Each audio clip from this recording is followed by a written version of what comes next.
Welcome to the Discovery Doc podcast, where we advocate for optimal wellness and reducing everyday toxic loads, no matter where life takes you. I'm Dr. CeCe, doctor in nursing practice, self-proclaimed toxin tamer, and a crunchy mama. I'm Annah Kate, a medical mystery overachiever and your discovery liaison. Join us on this exciting journey as we explore the world of holistic health, cutting-edge research, and practical solutions for a healthier life. Together, we'll navigate through the complexities of wellness, sharing valuable insights and expert advice. Tune in to the Discovery Doc podcast. Get ready to be inspired, empowered, and discover a whole new way of looking at your health.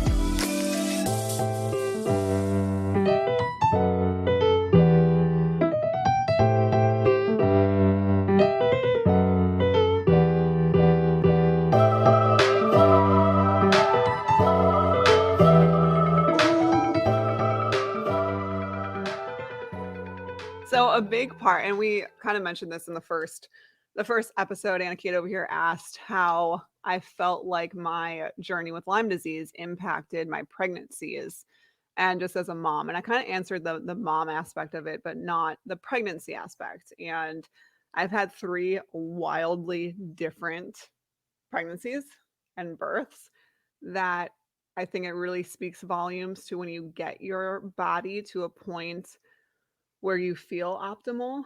Holy moly, how much better pregnancy can be. Hi, welcome back to the couch and the Discovery Doc podcast. Here today with Dr. CeCe. We're going to go over her birth story of her 3 beautiful, gorgeous Munchkins. babies. They're absolutely incredible. So strong. That Jada. Oh, goodness. Listen. We're also going to talk about how you can have access to resources and advocate for your own children in well care visits. And she's going to go over kind of how you can do that. And then if we need to get into functional medicine, what that looks like, and having a practitioner that you can ask those questions to and know all of those things. So let's just get into it. Yeah, here we go. Here we go. Let's go. So, let's discover together. So a big part, and we kind of mentioned this in the first episode, Annah Kate over here asked how I felt like my journey with Lyme disease impacted my pregnancies and just as a mom. And I kind of answered the mom aspect of it, but not the pregnancy aspect. And I've had 3 wildly different pregnancies and births that I think it really speaks volumes to when you get your body to a point where you feel optimal. Holy moly, how much better pregnancy can be. And that is so, I know. Isn't that thing with anything? The more optimal you are, the better life is. The better it feels. And I just think that so not enough women are focused on improving their health prior to conceiving to really give themselves the best chance at the healthiest and just most successful pregnancy. So for me to kind of go through it, Ava, she's 7 now. She was my first baby. And with her, I had pregnancy-induced cholestasis that came about at 37 weeks. And previous to that, healthy pregnancy, nothing abnormal. So for those of us that don't know what cholestasis is. Yes, good question. That's a big word. It is a big word. And actually, I think I lied. It was 36 weeks that I was diagnosed with it. So pregnancy-induced cholestasis is basically when your liver cannot break down bile that is being excreted. From your gallbladder. Exactly. And hey, I know that was good. And so rather than filtering out through the body and you excreting it or it being recycled, it builds up in your body. And when it builds up and it has nowhere to go, the main symptom is intense itching. It's miserable. Nothing topical can help at all because it's happening internally, right? It's inside out. And so the itching is just a result of what's going on internally. And therefore you cannot do anything topical. And I had bruises from how bad I would itch, like linear lines going down my arms on my inner thighs was a really big one, to the point where my midwife was like, "Are you safe? Are you being abused?" And I would show her pictures to prove like, no, this is from like something's happening with my body.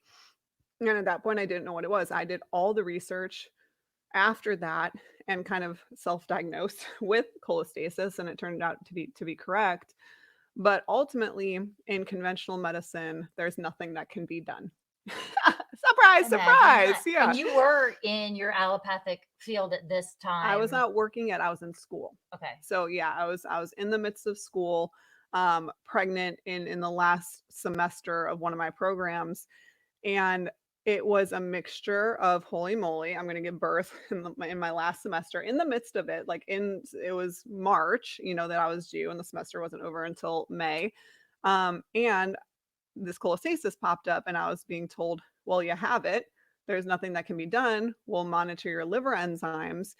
And towards the end, so over the next week, my liver enzymes doubled and they were really high. The itching, I mean, all night, all day, there's no relief from this itching. And I have been in pain chronically and I have experienced that itching, and I would choose the pain Oh any yeah. day because there's something about the itching, like pain, I could mentally get through and work Hmm. through. And maybe it's just because I was more used to it chronically.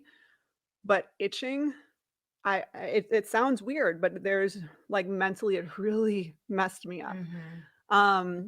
So towards the end they gave me a drug that was supposed to calm your liver enzymes down. It didn't work. So Ava also was breached. Her head was up here right under my right rib cage, and we tried everything. I mean, I went to chiropractic, I went to acupuncture, and I was on my own accord. We even tried a version where they physically Hmm. tried to manipulate the baby to, She would not flip. holy moly, that was very painful. They give you a muscle relaxant and they physically, the physician took his hands and physically tried to outwardly move her. And she would get halfway and, transverse across the side of my Hmm. belly. And the doctor would be like, okay, I think this is it. And then she would just pop back up. And so we tried everything. So then she ended up being a forced, I say forced, but you know what I mean, Hmm. C-section at 38 weeks because they were like, your liver enzymes are too high. This could hurt the baby. We need to take her. So, So, of all your three children, is Ava the most strong-willed? no, Jada is. The youngest, the youngest. Yeah, the youngest is. We'll get into that. No, Ava is my like, she's my old soul. Like I've been here before. She is like just so in tune and smart and an amazing human. But the cholestasis after birth resolved. Hmm. And after birth, I think, I mean, at that point in time, I was struggling with Lyme disease and I didn't know it. So postpartum was terrible. I mean, Yeah. I had very severe postpartum depression, um, like very severe. Like I remember, I've never said this to anybody. Only Will knows this. Well, you're about to put it out for I everybody to am, but I hear. think it's important. But I remember sitting upstairs in our townhouse, sitting on the floor with Will's firearm, just sitting there sobbing. And I don't remember feeling like I wanted to use it, but the fact that my brain went there to grab it, it was intense postpartum depression. And I didn't know what that was. Nobody, I mean, I was 25 years old. Nobody talks to you about that. And I Hmm. went to a midwife. I was working with a midwife in Florida who, by nature, I think midwives are, and this is, there are different midwives. This was not a certified nurse well, like CNM is different. This was an actual nurse practitioner. Hmm. Um, and not once was it like talked about or really did I feel like screened for. Like you can lie. There's a one little questionnaire that you fill out in the Yeah. lobby. Like, of course, I'm going to say I'm doing fine. And it was bad. And I wasn't producing milk. I pumped every 2 hours for 30 minutes and got like half an ounce. And it just, my body wasn't working. Right. And I had no support. I had nobody telling me, like, hey, this is how you can help heal your body after giving birth. This is what you need with your healing from a major surgery with a C-section. Yeah. Like, here's what you can do. Nothing. So that was a rough one. That was a rough one. I felt like super disconnected from Ava for multiple reasons because I struggled postpartum, but also because of Lyme. Hmm. Um, and then Jack. So fast forward to Jackson, which was they are 2 years and 3 months apart. And I was at the peak of Lyme worldness, which, yes, deep That's deep that inhale. yeah, that's a also depressing place to be as Mm-hmm. well, because you don't have control over your body Mm-mm. to do the things. And so if you are in this place where you feel like there's no hope, please reach out to someone, because there are things Yes. that I can help and wish, can do. yeah, I wish I knew that there were people who had gone through what I was going through, or just I wish I knew someone who could help at that time, but I didn't. So I Yeah. just dealt with it and just kept I'm moving sorry. forward. I'm It's sorry. all good. I mean, but there is that time where, and part of our shared, spiritual background is that there's an enemy that is Yes. searching to seek and destroy. And part of that was that of, well, Yes. you don't need to be here. Like, you would be a less of a burden because you have Hmm. to go to all these doctor's appointments and you feel bad, and they got to open Yeah. water bottles for you, and they got to do all this stuff.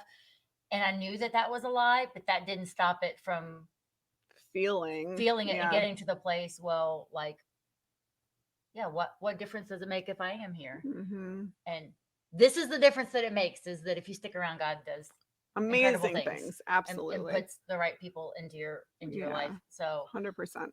100%. So yeah, going into Jackson's, and it's so interesting the difference because I was just taking like a prenatal, like I was a conventional prenatal, like I wasn't yet into more of the natural side of things or the functional world at all. Even when mhm. I was pregnant with Jackson, really it started about halfway through Jack's pregnancy, and then after him I was like full force onto the other side of the planet. But with Jackson, that cholestasis popped up at 34 weeks. So even the midwife that I had, who was amazing, but even she was like, you know what, you had it once, you're most likely to get it again. There's a genetic component, and boop, like can't do much. Surprise. Yeah, can't do much about it. So Jackson, it popped up earlier at 34 weeks, and same thing. I mean, intense itching, and it was miserable. I mean, miserable. And so by 37 weeks, they were like, we gotta take him. Yeah. Like, we gotta induce you. So I really respect my midwife, even in that moment, for allowing me the space to have a VBAC, because so many practitioners would have been like, nope, we're going for a C-section right now. You had a previous C-section. And she was like, listen, you're young, you're overall healthy. Yes, we have this cholestasis thing, but let's try to induce you so that you can have a Right. VBAC. And I so appreciate her for that so much. But anyway, so 37 weeks induced. My liver enzymes were going crazy. Again, took the medication. Nothing happened. I was at like the 36-hour mark after being induced. And I was kind of stuck at 9 centimeters. And this is something else that I'm so thankful for with her.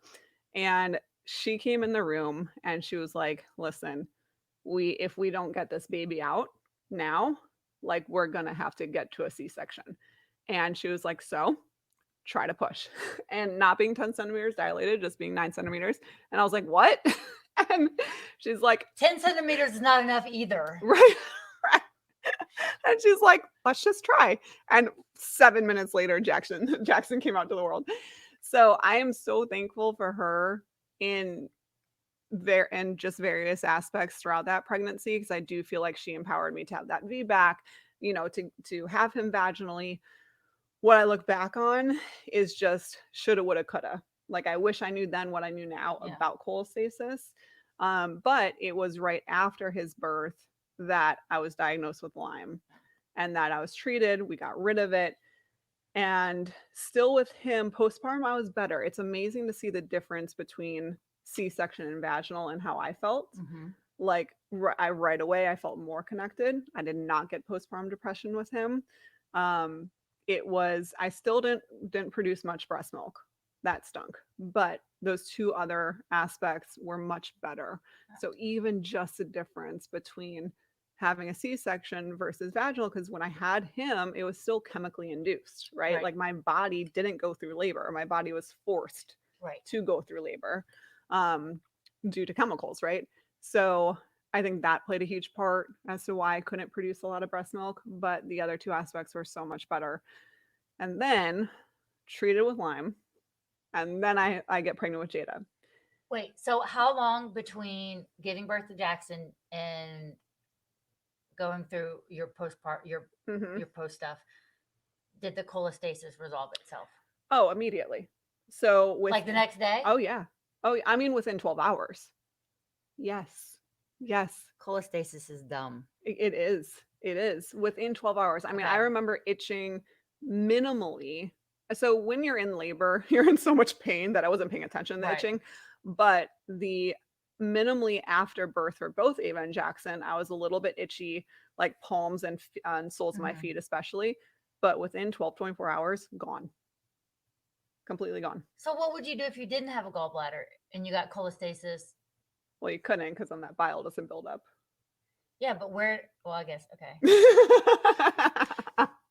Dumb She's asking question. questions for the people. Yeah, That's because what's that's where happening. my brain would go. Is Yeah, but and then you're not. But your liver enzymes would be elevated because it's got to go. The fat's got to go somewhere, and right, if you right. can't process the fat because you don't Hmm. have the gallbladder, but you don't have cholestasis because It's your a catch gall. 22, Okay, and that's why a lot of people who have gallbladder removals can't process a lot of foods.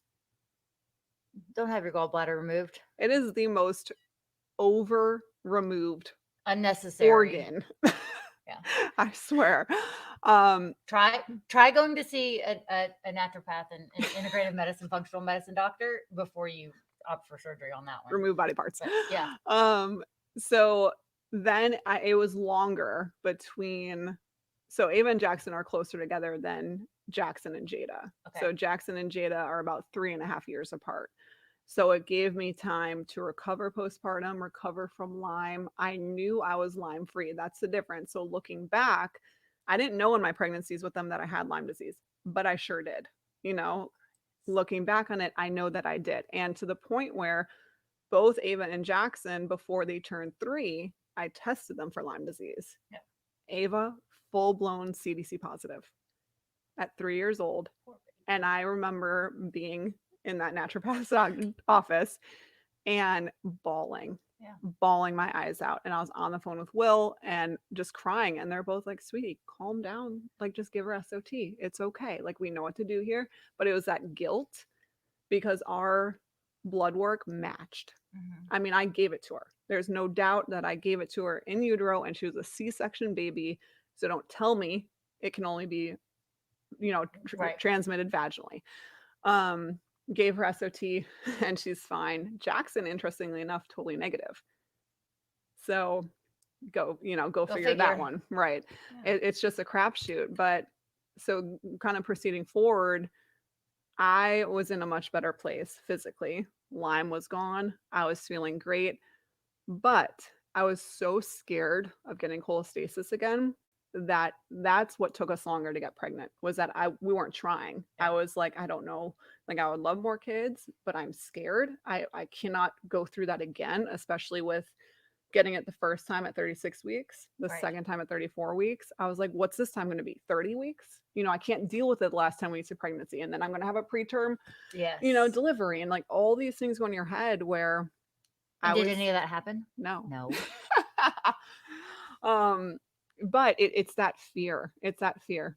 Yes. And so finally, I gave that fear to God and I said, you know what? Like this is ridiculous, and I'm even trying to make my own plan here. So let's just forget about that, and I'm just going to proceed forward without that fear, and trusting that God's got my back. And let's do this. He's the master physician Yes, for a reason. yes, he is.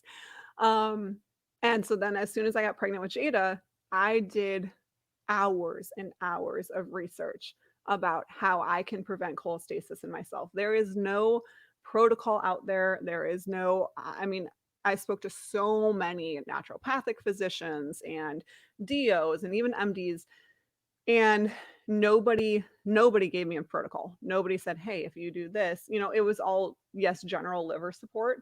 But I spent so long researching, and I put together my own protocol. My own, yes. Fancy. I know. Um, where I took, I mean, it's probably 7 or 8 supplements, all natural supplements, all safe in pregnancy, and I avoided freaking cholestasis in Jada's pregnancy. Yes. I know. And I was just so like, one, it's a testament to how much I've learned as a practitioner. Two, how much I've learned about my body. Mm-hmm. And three, the fact that when doctors out there tell you that there's nothing that can be done, I promise you there is always, always something that can be done. And it may not eradicate what's going on, but it can absolutely make it better. Yeah. So I put together that protocol. I took those supplements my entire pregnancy and did not get cholestasis. Had Jada at home. Yes, had her at home She's so cute. with an amazing midwife. Had a water birth, and she, I mean, it is wild. It is night and day. My pregnancy was perfect, nothing abnormal whatsoever. Birth was amazing. Postpartum was amazing. There was no, influx of, we always get these influx of hormones and things. Mm-hmm. And like that didn't happen where it made me feel a certain way physically Mm-hmm. or, mentally or emotionally. I produced more breast milk than I stocked up like 200 ounces in the freezer. Like that is never, I've never had a stash. I hope you made breast milk soap or something. I didn't, but I should have. I know. Um, And I actually had enough with Avon Jackson. I had a supplement with formula from the beginning because I was getting, half a freaking ounce. Yeah. Well, your Um, body was stressed from the Lyme, not yes. knowing that it was the Lyme, and that triggers all these weird Yeah. things. Medical Yeah. mystery over here. Like I would not know how to deal with everything and then have that show up because there's nothing to do. There's no room. Yeah. What do you do with it? Yeah. Oh no, well we can't do anything for it. So Yeah. good luck. Right. It'll clear up in 12 to 24 hours after. After That's you not deliver. so. Yeah. Yeah, birthing a baby is not the solution for this. There's got to be that other support, Exactly. and so Exactly. that you went and asked the questions and found the information and developed a protocol that worked for you, and you worked Yeah. through all of your pregnancies. How was that different Oh my between? gosh. It was, yeah, night and day because I was in with Ava and Jackson. I was doing clinical rotations with both of them still and then working part time. And I remember like being in patients' rooms, like going like this, like itching, and the doctor would turn and be like, and I'm like, I can't Can't. help it. Like, I can't Yeah. help it. And I left. I'll never forget this with Jackson. I left a clinical rotation, and this awesome pediatrician, this like he was probably 75 years old, like just this great doctor, but very conventional practice that I was in South Florida. And I left. He gave me the biggest hug for no reason, and I went to my those whatever the 36-week appointment Mm-hmm. with my midwife, and I get into her office, and she goes, "You need to go to the hospital right now." Because in the span of 24 hours, my liver enzymes jumped like 40 points. Goodness. It was wild. So, yes, working our clinical with that versus Jada was different. I mean, I worked up until 40 weeks with Jada. And in a high stress environment where I'm seeing tons of patients Yep. in a day, and even with that stress, I was able to avoid it. And then the postpartum was just worlds beyond. I mean, it was just so much better. It was just so much better than I experienced with Ava and Jackson. And she is my little fighter. She is like this pit bull. She is something else. She's what, a year, She's 2 years, almost two. she'll be 2 in October. So what is she? A year and over a Oh, little over a year and a half. yeah. And This chick is strong. I mean, she's she's got trying to keep up with her older brother and sister she's who got are, back muscles, like yeah, literally yeah. shoulder muscles. I'm like, what? And she is so smart. But the other difference that I saw is right like at the newborn phase, like right Mm-hmm. after they're born, she was so much more alert with being born at home without drugs. I mean, that chick was on my chest, like lifting up her head, eyes bright. Strong. We told you she was Yes, strong. from the get Yeah. go. Whereas the two that I had in the hospital slept, Yeah. just like, It was exhausting. hmm and from the drugs too, more lethargic and Yeah. just like not as aware and awake and alert. Um, yeah, it's just crazy to see the difference between them, all three. Yeah. And they're same parents, same, Hmm but just watching them, and also Jada's trying to keep up, and she's watching. Well, she watches, like, it's incredible. She watches her older brother and sister and sees what they do, and then goes and tries it. She's not even 2. Yeah. And Like, they're she's hanging from Ava's gymnastics bar and doing like toe touches where her toes touch the bar. And I'm just like, I couldn't even do that. Like, what? Yeah. Where are these abs coming from? And I mean, it's just incredible how she's watching them and how they're watching her as protective and showing her and helping support in a way that's not like you stepping in and say, "Oh, don't hurt yourself." It's them like, "Hey, you can do this." Oh Like, yeah, totally, I mean, absolutely. so stinking smart. She is. So tell me how, and you can kind of do this with your own kids. So once they're newborns, and then like APGAR and kind of all of that stuff, and making sure that that score is high. Is it high or low? High. Yeah, we want a high APGAR. High is good. High is good. And then what happens after you come home with baby? What's the next steps of? Okay, Jada is absolutely perfect, but you had to get Ava into some well care and functional medicine after that because of the blood work and all of that, and not knowing the Lyme and now knowing. So how do you navigate? Is it just well care, or how do I ask? I am my child's care. I'm not gonna lie, I don't take them to the doctor. You are. I did so the first 6 months I will. There's a couple of holistic NPs in the area that I will take them to solely within the first couple of months, because newborn, I mean, when you are tired and you just gave birth and I'm not thinking objectively, right? So there can be, I don't want things to be missed. Like, that would be irresponsible for me to not have other eyeballs on my kid. And I'll check in like maybe once a year after that. But it is, I mean, I just think it's my responsibility as a parent to keep them healthy. Right. And so I do have, the people I would go to if something were wrong, that I needed more help, or I needed help figuring it out, or I just need another set of eyeballs. But yeah, my kids do not go to the doctor. But even, backing up, I think that something that's important to talk about is just like the empowering women to feel like their bodies are meant and designed for pregnancy and birth.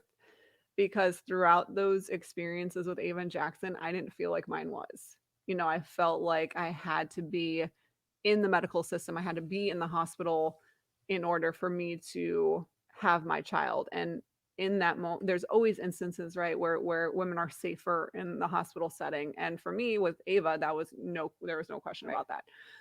But I do feel like our country has really medicalized birth, where women don't feel like it's ours anymore, and where it's something that we can do on our own.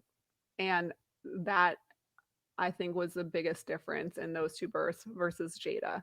Whereas at home, it's just, I don't even know how to describe the feeling. Like, you are put in a space where you don't have medicine to rely on. And so you come back to this like innate just feeling. Your DNA knows what to do. Yes, where your body knows what to do and where you can get through it safely. And I just, like, in terms of my patients, home birth is not for everybody. But I want women, no matter where they give birth, at home, in a hospital, in a birth center, wherever it is, to know that your body is meant and designed to go through this, and that you can get through it. And it's meant to heal and do it again. Exactly. And there's nothing wrong with medical intervention. And if you want, just help through labor, and you want that epidural, that is totally your choice. But know that it's a choice. Yes. Not that it's needed to get through it, but that it is a choice for you there if you want it. Yeah, I don't think people talk about that enough. Yeah.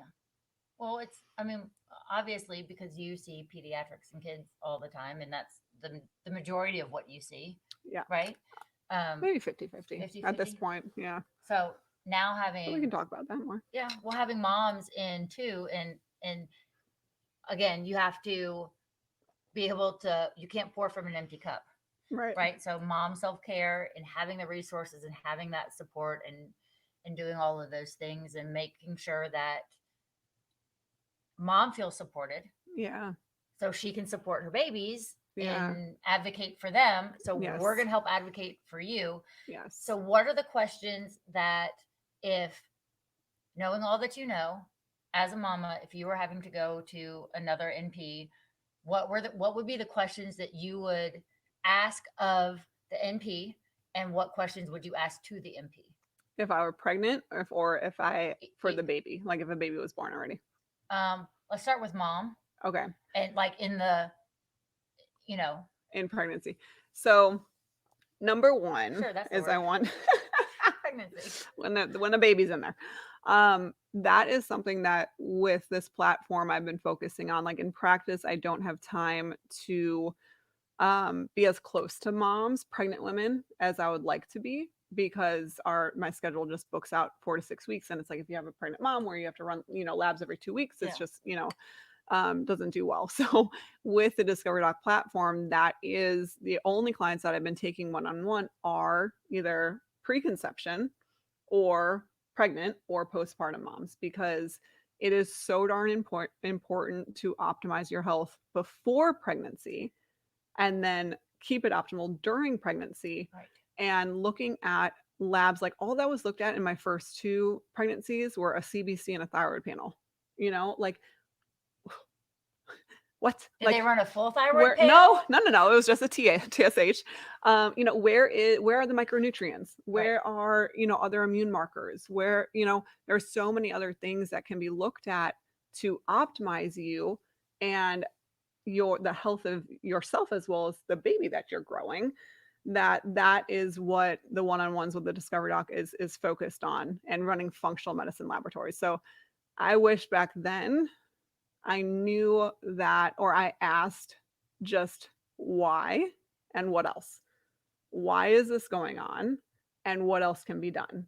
And even if they said, like, I'm not sure, that at least would have planted a seed where I could go find alternatives or ask other people. So I just think that, but I was also young, I was 25. So yes, but would you know if you had started your pregnancy journey later, you wouldn't have known if you had done the same exact thing, but at 28 instead of 21, would you have known? 25. 25, sorry. Yeah, it's fine. 25. So even now at 38, I still don't know all the questions to ask, or when I'm in the specialist office or the doctor's office, I always think of something later. So what I would have done in retrospect is, because there's questions that you can ask that a normal OB, or I shouldn't say normal, conventional OB will say, no, this is good enough. So in retrospect, what I would have done is I would have had my conventional OB, and then I would have had either a naturopathic physician or a more holistic NP or some other provider who can come on the side and piggyback off of the OB's care, where you're getting that conventional care, you're going for your ultrasounds and that, and then having a more in-depth look at my body before pregnancy and during pregnancy. And the questions I could have asked that person are, hey, what are comprehensive labs that I can do to make sure that I am staying as healthy and as well as I can throughout this pregnancy, and so that I can heal the best postpartum? What are supplements that are safe to take that I can take to support detox pathways in pregnancy, to support methylation pathways, to support my liver, to support my gut during pregnancy, and that are safe to take postpartum, not just my prenatal? Yeah. Those are things that I would have asked in retrospect, and things that I did essentially myself in the 3rd pregnancy. I would not have known to ask all those questions, but I'm going to write them all down and ask them when I get pregnant. There we go. If you're not in the world that we're in, and I know to ask more questions because of my medical mystery of, hey, what for and what next, or what else. But if you don't know Yeah. how do like I don't know how to advocate for myself sometimes. How Yeah. am I going to advocate for a baby? Right. Right. So I think so how that, do you advocate for a baby in this whole process as well as a newborn? yes. Two other things I just thought of that would be important are, what are my options? So what are my, if I am groupie strep positive, what are my options? Do I have, the conventional OB is going to say, hey, you have to take an antibiotic and you'll need an IV antibiotic during labor and delivery. This practitioner over here, I could ask, what else can I do to potentially get rid of that? Or postpartum, hey, what can I do naturally to increase my breast milk supply, to decrease the chances of postpartum depression? Mhm. These are things that should be talked about and tools that are given prior to giving birth. Right. With the newborn, so something that we do at my medical practice, Discovery Wellness Group, is, which I love, are my newborn home visits. So we will actually, it doesn't matter where moms give birth, I will take that first appointment, and instead of them having to put on a diaper and waddle to the car and put their baby in an SUV and come to the doctor's office, I will actually come to them. Um, and we talk, and that's my chance to talk about mom Mhm. and how she's healing, to get her on a good supplement regimen that's safe postpartum while breastfeeding, where it doesn't step on the OB's toes or the midwife's toes or Right. whoever they're dealing with. Um, and then for newborns, in that moment, I love chiropractic care in the Mhm. first week of life, and craniosacral care, because we forget that for the newborn, birth is traumatic too. Mhm. And they can harbor a lot of that, like our cells just remember that trauma, and we can stay in that heightened state of fight or flight. So I love chiropractic care, especially if the baby's fussier or spitting up a lot. Yep. There aren't really any supplements that I suggest starting in the first, I mean, even 6 months of life, unless something's going on. Yeah. But we are preventative in the sense that I want to know everything about the parents, every detail, so that I can best advise them moving forward. Mhm. And future well visits, a big thing for me obviously is that preventative aspect. Is if a kid is, experiencing some sort of symptoms, okay, why are they experiencing that? I'm not just going to slap the medication Right. on that kid and call it a day. um, I also am a big proponent of medical freedom when it comes to your own health and your kids' health, and that's a huge controversial topic. But for me, what it means is that at the end of the day, we are responsible for our own health. Mhm. We are responsible for our child's health. And it's too often that we feel like somebody else is responsible for it. But I also don't think that society works in a way that empowers us to feel that way. Right. Right. Right. So that's what I work to do, is like, I want to sit down with you as the patient, or this person as the mom or dad, and just say, okay, what are your thoughts, beliefs? What would you like to do with your child? What educated decisions can we make together that's in the best interest of your kid? Where I'm just not the end all to be all. Right. Like, I'm not there to tell you what to do with your kid, or what not to do. I want you to make that decision. If it is a drastic decision that may be harmful, I will challenge you. Absolutely. But that to me is what medical freedom means, is that you as a parent or you as a patient have the power to make the decision for your family. Mhm. Well, and you do that helpful thing too of giving them all the information that they need on both sides, Yes. or maybe not both sides, but No, to I make agree. Yeah, to I make all agree. of the information, Yeah. make an informed decision and a well-educated decision of Yes. this is what we're looking at, this is what happens, this is what's recommended, or Hmm. you can make the choice either way. I think that that's also a brilliant thing that you do in Yeah. those well visits, well care for Yes. babies. And I'll tell patients this, I have my own personal beliefs, but my own personal beliefs will never impede on your beliefs. Mhm. Like, I'm not going to force you to think how I think. And I think too many doctors do that, or nurse practitioners, where this is what we're taught in school, this is what you have to do. And if you don't abide by this, bye. That to me is malpractice. Right. How could I say bye to a patient or not allow a kid into my practice and then they're not getting care? That to me is malpractice, you know, and so I do have to separate my personal opinions and medical quote opinions or suggestions, because if I'm going to stand for medical freedom, I need to stand for it on all sides, where I'm empowering you as a parent to make your decision, whatever quote side that may be on, and I will support you in that way. And I will do everything that I can to protect your child, to help your child's immune system, be boosted up holistically. So no matter what they come across, they can fight it off better than the next. Or, if it's something as simple as, hey, they have strep throat, they went to urgent care, they're taking an antibiotic. Okay, we're going to be over here protecting their gut health. Just being the equalizer, so to speak. Brilliant.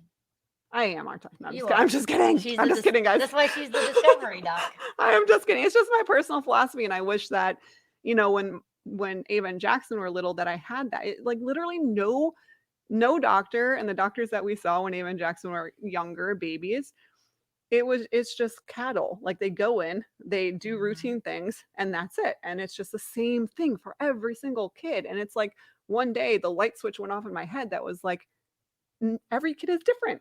Genetics are different. Methylation pathways are different. We cannot all handle the same thing. And I think that parents innately have as we do, I think women, no offense, men, women have it a little bit more than men, but I think God gave us this innate ability to have a strong sense of what needs to be done. Yeah. And moms often are like bashed for trying to follow that instinct, or told that you're going to harm your kid if you follow that instinct. And I'm over here like, no, mom, listen to that. If that is what your mommy instinct is telling you, I 100% agree. And that's what we need to do. Mommy's intuition is a powerful oh my thing. Gosh, it's so powerful. Yeah, absolutely. So how do we transition, I guess, between well care and then stepping into something that needs functional care, functional medicine? How do you determine that? So you've sat down with mom and dad, you've had the conversations, everything's good, but then these other things start popping up in more frequency, or something that they shouldn't be going on at a certain age. Like, how do you transition and equip mom and dad, of course, with all the information that you do have at the moment, to say, hey, this is how we proceed forward. We're going to move forward with functional medicine, and these are what has shown up for me, and you decide if you want to go down the functional path. So some things can stay within the well child realm. If I have a kid, let's say I have a 3-month-old that's spitting up a lot. Okay, we can go through, if the kid is only breastfed, we can go through what mom is eating that's triggering that kid. We can go through probiotics. We can go through, different supplements that help to just equal out the acidity in the stomach. We can go through chiropractic, craniosacral, all that stuff. Oftentimes that will resolve. If it's something, like you said, that is becoming more chronic, or say that I don't see them for, 6 months or something, and they come back and they're like, he has just been constipated for 6 months, and we were out of town, and, we saw an urgent care physician, or we saw, whoever, another PCP who put him on Miralax for 4 months, and it worked, but then I took him off because I don't want him to be on Miralax.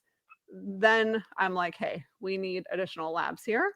Now you're crossing more into the functional world. And that functional world are more in-depth labs that tell me the why those things are going on. And then I develop protocols based on those labs. But we're going to save that for another talk. Thank you guys so much for joining us today. We are going to talk about all things functional medicine in the next episode, and kind of like Anna Kate was saying, that liaison of linking well child to functional medicine, but also functional medicine for adults and what that looks like for adults who may be chronically ill. So stay tuned, y'all. Yep. So ask the questions and let's discover together. Hey, Discoverer, let's discover more. Find episode link in today's show notes. Follow us on Instagram and TikTok at The Discovery Doc. Connect with us on Facebook at The Discovery Doc. Like and subscribe on YouTube. Find us wherever you listen to podcasts. Visit our website, thediscoverydoc.com. This podcast is produced by Soulpreneurs Association and powered by soulsoftware.co, empowering your digital journey with innovative solutions.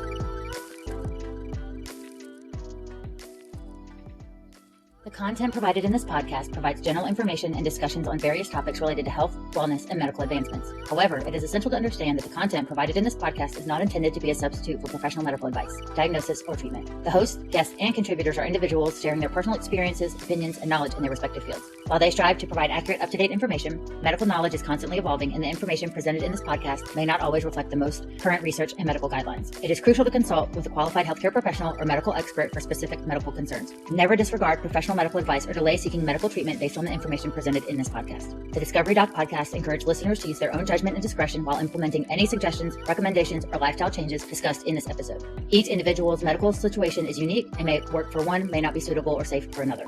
The podcast hosts, guests, and contributors are not liable for any direct, indirect, consequential, or incidental damages or harm that may arise from listening or acting upon the information provided in this podcast. Listeners are responsible for their own health decisions and should exercise caution and seek professional guidance when necessary. By listening to this podcast, you acknowledge that you have read, understood, and agreed to this medical disclaimer. If you have any questions or concerns about this medical disclaimer, please consult a qualified healthcare professional.